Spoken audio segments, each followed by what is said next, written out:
and welcome to TVB Pearl's World Review 2017. I'm Chris Lincoln.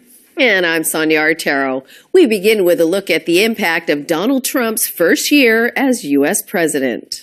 Both at home and abroad, Trump's presidency made waves, polarized opinion, and ignited many controversies. I, Donald John Trump, do solemnly swear. If the election of Donald Trump was the shock of 2016, his inauguration on January 20th was when reality sank in. His speech on that cold morning painted a stark and austere picture of the world. He promised an era of economic nationalism that would put America first. His presidency in 2017 was every bit as controversial and dramatic as his campaign the year before. First off, Trump's press secretary, Sean Spicer, attacked the media for understating the crowd numbers at the inauguration. Then at the end of January, Trump signed an executive order which suspended the admission of refugees for 120 days. This denied entry to the citizens of 6, mainly Muslim countries. The administration cited security concerns about terrorists. I'm establishing new vetting measures to keep radical Islamic terrorists out of the United States of America. We don't want them here. But the order caused chaos at airports across the country, with many officials unprepared for the sudden decree. It also sparked a wave of protests throughout America. Multiple legal challenges were filed. And in February, a federal court barred enforcement of major parts of the order. Trump revised it in March. The U.S. Supreme Court allowed a partial implementation.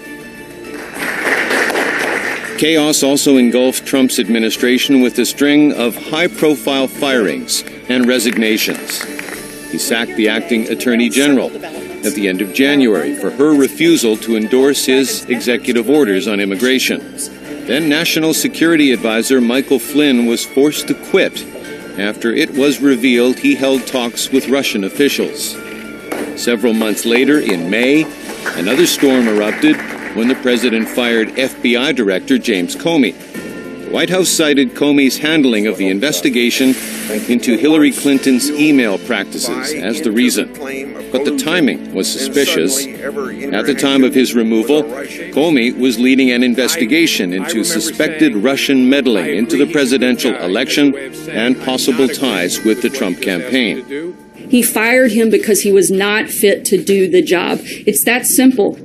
Amid the media frenzy and speculation, a memo from Comey surfaced, reportedly written after a meeting with Trump in the Oval Office. It allegedly stated Trump had asked Comey to drop an investigation into ties between Flynn and Russia. Days after firing Comey, Trump stated he would have fired him anyway, calling him a showboat. Then in June, Comey testified about his dismissal before the Senate. He told the Senate Intelligence Committee that he believed Trump was ordering him to drop the probe against Flynn when Trump told him, "I hope you can let Flynn go." Other high-profile exits this year included White House spokesman Sean Spicer, then Chief of Staff Reince Priebus in July. Then there was the colorful and profane Anthony Scaramucci, who lasted less than a month as communications director. And of course, the departure of Trump's political strategist Steve Bannon was another example of a chaotic White House. After 100 days in office, Trump had made good on few of his major campaign promises and had record low approval ratings. His administration struggled to pass major legislation in Congress. This included a promise to repeal and replace Obamacare, a tightening on immigration, and his pledge to build a wall between the United States and Mexico. The only legislative success for Trump came in December with the Senate's approval of a massive package of tax cuts.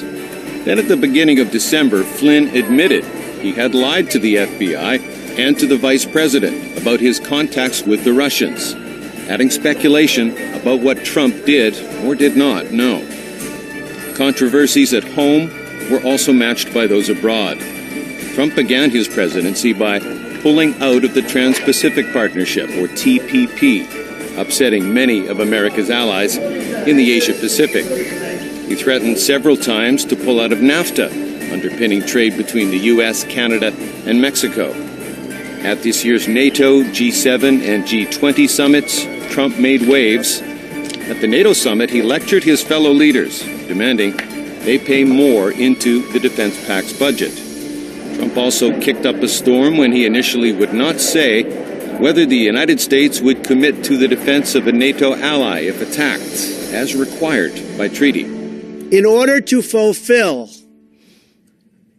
my solemn duty to protect America and its citizens, the United States will withdraw from the Paris Climate Accord. At the start of June, Trump dismayed much of the world when he pulled the U.S. out of the Paris Agreement on climate change. Back on the home front, Trump's handling of domestic crises was also seriously questioned. On August 13th, he condemned violence on many sides. After a gathering of white nationalists in Charlottesville, Virginia, the previous day turned deadly.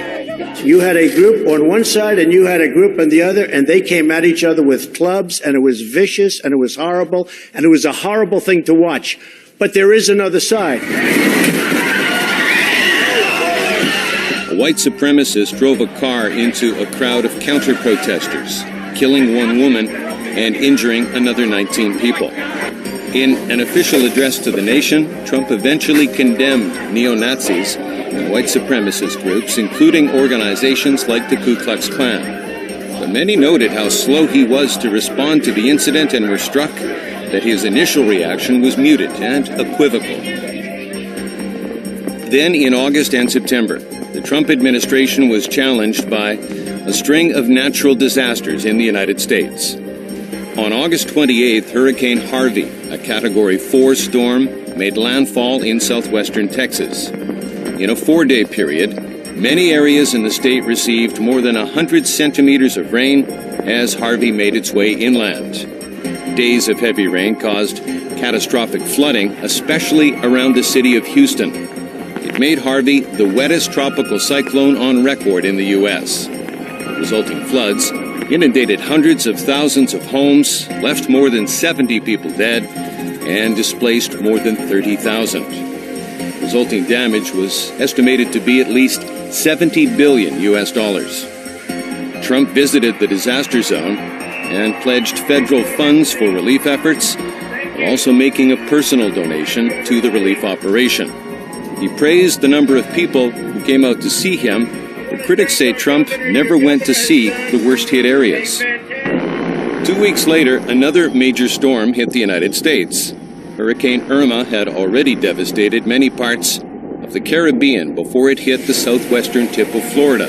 Irma proved to be one of the strongest hurricanes on record, certainly the most powerful to hit since Katrina in 2005. It fluctuated in strength from a Category 4 to a Category 5 storm. It devastated the Florida Keys and southern Florida, causing flooding from massive storm surges, property damage, and power outages in towns and cities, including Miami. Trump toured the devastated areas and promised the full backing of the federal government to help with recovery efforts in Florida. But Mother Nature wasn't finished. In late September, Hurricane Maria, a Category 4 storm, caused widespread damage in the U.S. territory of Puerto Rico, knocking out power, destroying buildings, and causing flooding. Trump came under fire for a delayed response to the humanitarian crisis on the island. Trump projected criticism that his response was slow or he was uncaring, saying federal agencies had responded urgently to the crisis in Puerto Rico. The mayor of Puerto Rico's largest city, San Juan, criticized Trump, saying the response of the U.S. government was too slow. The president responded by saying the Puerto Rican leadership was incompetent. Trump singling out the San Juan mayor for criticism. In October, America was confronted with the worst mass shooting in its history. On October 1st, Stephen Paddock perched himself on the 32nd floor of the Mandalay Bay Casino Hotel Tower in Las Vegas. Armed with semi-automatic weapons, he fired more than 1,000 bullets on an outdoor country music festival concert site. 58 people were killed. More than 500 others were wounded, with scores needing intensive treatment for weeks after the attack. He's been shot. He's just struck. The atrocity sparked more soul-searching and debate about gun control in America.